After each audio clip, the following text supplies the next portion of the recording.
Good morning students.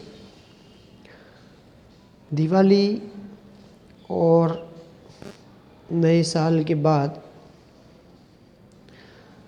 हम लोग इस चैप्टर में आगे बढ़ेंगे।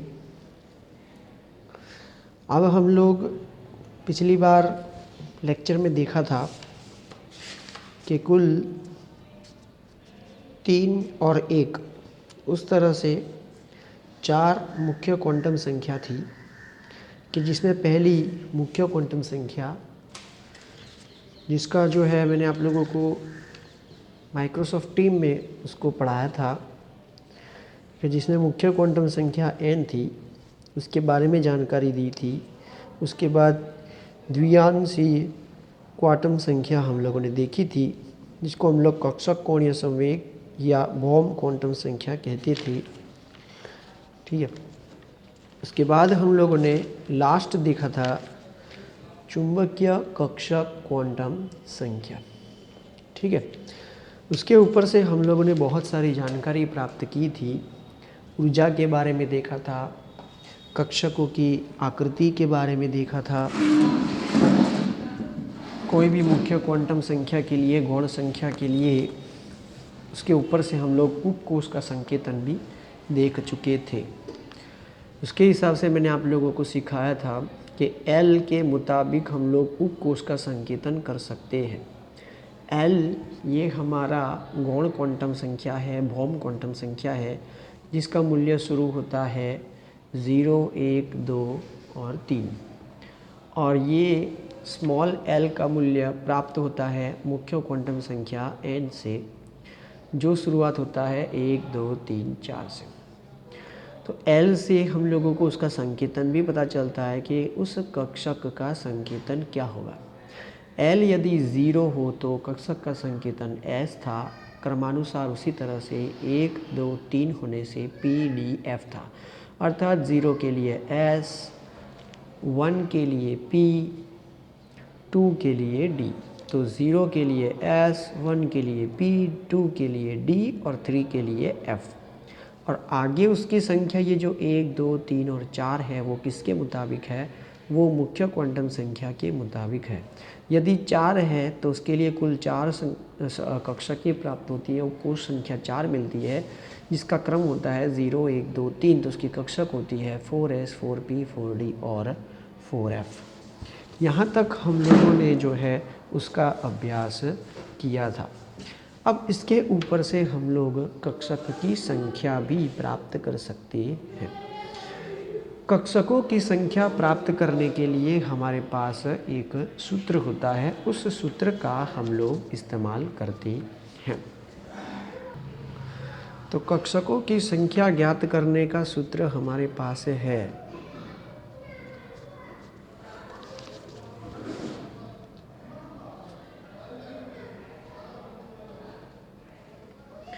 कक्षकों की संख्या हम लोग ज्ञात करते हैं 2 × L + 1 से।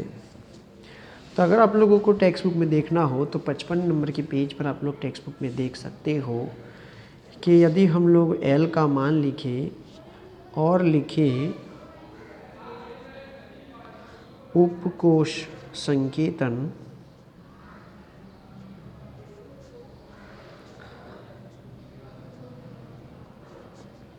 और कक्षकों की संख्या, तो L = 0 हो तो यहाँ पे 0 आएगा, तो 0 × 0 + 1 = 1 मिलेगा। यदि L = 1 है तो यहाँ पर 3 मिलेगा, 2 हो तो 5, 3 हो तो 7, 4 हो तो 9 और 5 हो तो 11। उसी तरह से हम लोग आगे लिख सकते हैं। 0 के लिए हमने कहा था स्मॉल s, 1 के लिए स्मॉल p, 2 के लिए स्मॉल d, 3 के लिए स्मॉल f, 4 के लिए स्मॉल g और 5 के लिए स्मॉल h। ठीक है, इस तरह से हम लोग लिख सकते हैं। आगे एक क्वांटम संख्या चौथे नंबर की रह जाती है और उसका नाम है इलेक्ट्रॉन प्रचक्रण, जिसे हम लोग इंग्लिश में कहते हैं spin quantum number. Spin quantum number को स्मॉल s से दर्शाया जाता है। इलेक्ट्रॉन कहाँ होता है ये हमको पता है कि कक्षकों में, परमाणु की कक्षकों में इलेक्ट्रॉन पाए जाते हैं। उसके पास ऊर्जा होती है और उसी तरह से हम लोग और भी काफ़ी जानकारी प्राप्त कर सकते हैं। जैसे कि किसी परमाणु कक्षक के लिए चिन्हित तीनों क्वांटम संख्याओं को उसकी ऊर्जा, आकार और अभिविन्यास को परिभाषित करने में प्रयुक्त किया जा सकता है, लेकिन बहु इलेक्ट्रॉन परमाणु में देखे गए रेखा स्पेक्ट्रम की व्याख्या करने में ये क्वांटम संख्याएं पर्याप्त नहीं हैं। अर्थात कि जब हम लोग कोई बड़े परमाणु लेते हैं कि जिसमें केंद्र में रहे हुए न्यूट्रॉन, इलेक्ट्रॉन की संख्या और प्रोटॉन की संख्या जब ज़्यादा होती है, तब उसके लिए जो है वो पहली जो 3 क्वांटम संख्याएं हैं उनसे ज़्यादा जानकारी प्राप्त नहीं हो पाती। तो जानकारी मतलब कि रेखा स्पेक्ट्रम की हम लोग बात कर रहे हैं। उन रेखा स्पेक्ट्रम के अंदर हम लोगों को जो है कुछ चीज़ें जो हैं वो हमको नहीं मिलती हैं। जैसे कि रेखा स्पेक्ट्रम के अंदर रेखाएं जो होती है वो हमेशा एक दूसरे से निश्चित दूरी पर होनी चाहिए और एक एक संख्या में होनी चाहिए। कभी कभी इन रेखाओं के अंदर द्विक, जिसको इंग्लिश में कहते हैं डबलेट, और कभी कभी हम लोगों को त्रिक मिलती है, मतलब ट्रिपलेट। तो ये रेखाएं इनमें इस तरह से हो जाती हैं और ये रेखाओं में कुछ इस तरह से जो है वो अंतर देखने को मिलता है। तो रेखाएं सीधी प्राप्त नहीं होती है। तो तीनों क्वांटम संख्या द्वारा अनुमानित ऊर्जा के अलावा यह कुछ और ऊर्जा स्तरों की उपस्थिति का संकेत करता है। मतलब कि ये डबलेट और ट्रिपलेट क्यों मिल रहा है, ठीक है ना, टी। इसको अगर हम लोग थोड़ा सा शॉर्ट में समझाएं तो हम लोग इस तरह से बता सकते हैं कि इलेक्ट्रॉन हमेशा जो है ना वो कोणीय संवेग रखता है और वो एक तरह की सदिश राशि है, मतलब कि उसकी दिशा भी हम लोगों को प्राप्त होती है। और इस क्वांटम संख्या को हम लोग स्मॉल s तो बता ही सकते हैं, उसके साथ साथ हम लोग अगर हम लोग प्रचक्रण बताना चाहें, क्वांटम संख्या बताना चाहें, तो m और s इस तरह से भी हम लोग उसको दर्शा सकते हैं। ये जो m s का मान है वो +½ अथवा -½ होता है। ऐसा क्यों होता है कि भाई जो इलेक्ट्रॉन का स्पिन होता है ना, इलेक्ट्रॉन का जो चक्रण होता है ना, वो चक्रण 2 दिशाओं में हो सकता है, ऊपर या नीचे। तो इसको इस तरह से कहते हैं कि भाई घड़ी की दिशा में और घड़ी की विरुद्ध दिशा में, ऐसा भी कह सकते हैं, या तो ऊपरी प्रचक्रण कह सकते हैं या तो नीचे की तरफ या निचला प्रचक्रण कहते हैं, ठीक है ना।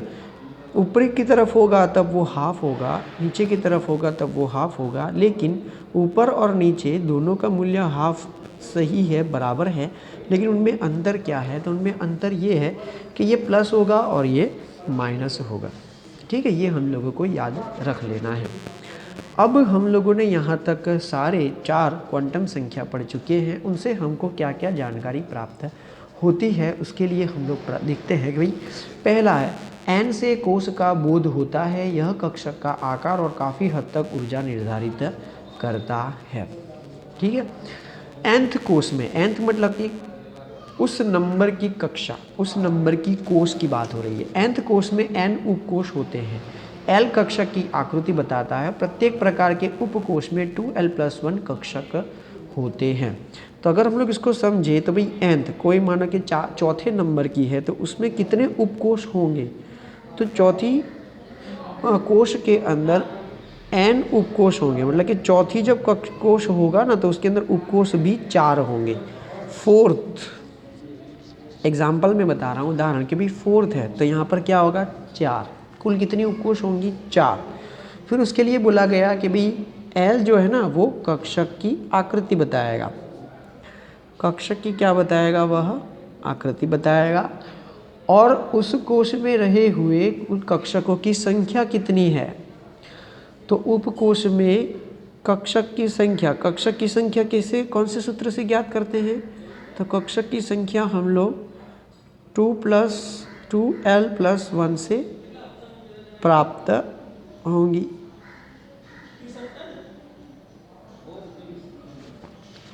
ठीक है। अगर हम लोग कोई एक एग्जांपल लें तो हम लोग माना कि पहली कक्षक लें कि भाई S नंबर की कक्षक, तो उसमें L बराबर क्या होगा 0। हम लोग पढ़ चुके हैं ना 0 1 2 3, 0 हो तो कौन सी होगी S P D F में पहली कौन सी आती है S। ठीक है, उस तरह से अगर P कक्षक हो तो L इक्वल्स टू क्या होगा 1 S P D F, तो यहाँ L इक्वल्स टू क्या होगा 2 और यहाँ F L के लिए L का मूल्य कितना होगा 3। ठीक है ना। चलो आगे।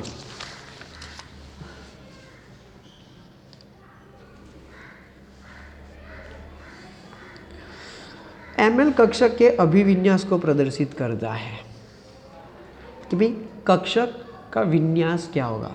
इसको हम लोग कह सकते हैं कि इसके चित्र के बारे में, लेकिन वो चित्र के साथ साथ दिशा का भी निर्माण जो है उसको निर्देशित करता है, इसलिए हम लोग उसे कहते हैं अभिविन्यास करना। तो ML क्या करता है, कक्षक को अभिविन्यास करता है, मतलब कि उसका अभिविन्यास क्या होगा वो हम लोग बता सकते हैं। वो धीरे धीरे पता चलेगा आपको कि अभिविन्यास क्या होता है। इलेक्ट्रॉन के प्रचक्रण के अभिविन्यास को MS के द्वारा बताया जाता है। अब हम लोग जो है इससे आगे बढ़ते हैं। हम लोग पहुंच गए हैं उदाहरण 2.17 में। मुख्य क्वांटम संख्या n=3 से संबंधित कक्षकों की कुल संख्या क्या होती है, मतलब कि कुल संख्या हम लोगों को ज्ञात करनी है। वैसे तो देखो कुल संख्या हम लोगों को सीधी तरीके से प्राप्त हो सकती है। देखो कक्षकों की संख्या और कुल कक्षकों की संख्या दोनों के सूत्र में अंतर है, वो मैं आप लोगों को बता देता हूँ। तो पहले हम लोग ये देखते हैं कि भाई n बराबर 3 से संबंधित कक्षकों की संख्या, और जब वो कक्षक की पूरे कक्षक मिल जाएंगे ना तो उसका हम लोग टोटल करेंगे, इसलिए बोला गया है कुल संख्या। तो ये कैसे प्राप्त होता है, तो हम लोग देख रहे हैं कि कक्षकों की, तो इसका जवाब है सूत्र आएगा कक्षकों की कुल संख्या, सूत्र है n²। ठीक है ना। तो कक्षकों की कुल संख्या n² है, तो n क्या होगा, n बराबर तो 3 है, तो 3 का स्क्वायर होगा 9। तो कक्षकों की कुल संख्या हो गई 9। लेकिन ऐसा बोला गया n=3 से संबंधित कक्षक। अब उससे संबंधित कक्षक कैसे मिलेगा, तो n=3 के लिए अगर हम लोग l लाएं तो l के लिए क्या क्या मूल्य है 0, क्योंकि सूत्र क्या है हमारे पास l का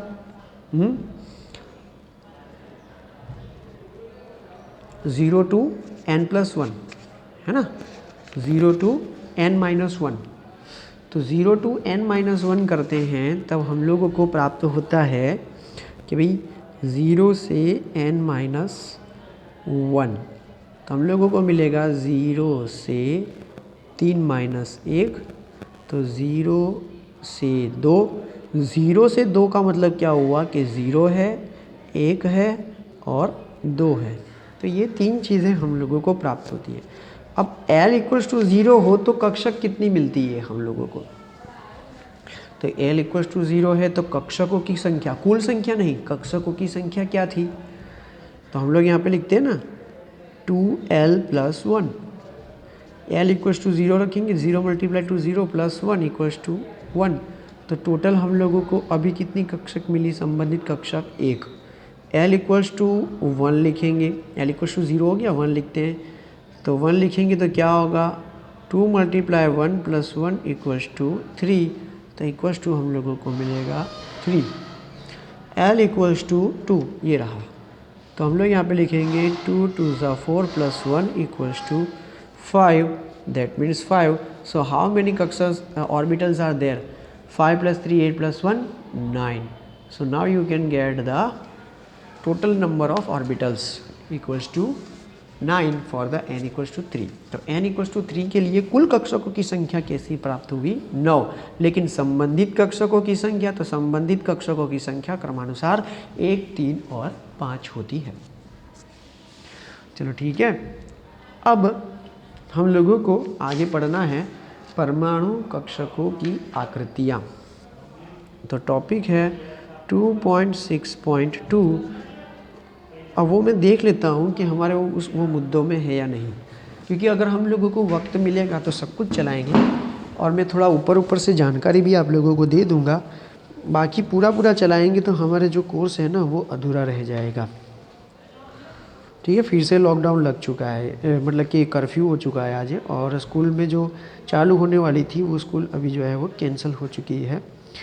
इसलिए अब हम लोग इसी तरह से यूट्यूब से ही पढ़ना होगा। तो हम लोग हमारा जो मुद्दा दिए गए हैं वो मुद्दों के अनुसार ही जो है हम लोग चल रहे हैं। ठीक है, चलाऊँगा मैं, सब कुछ बताऊँगा कंप्लीट, आप लोगों को जो है सारी समझौती दी जाएगी। ठीक है ना।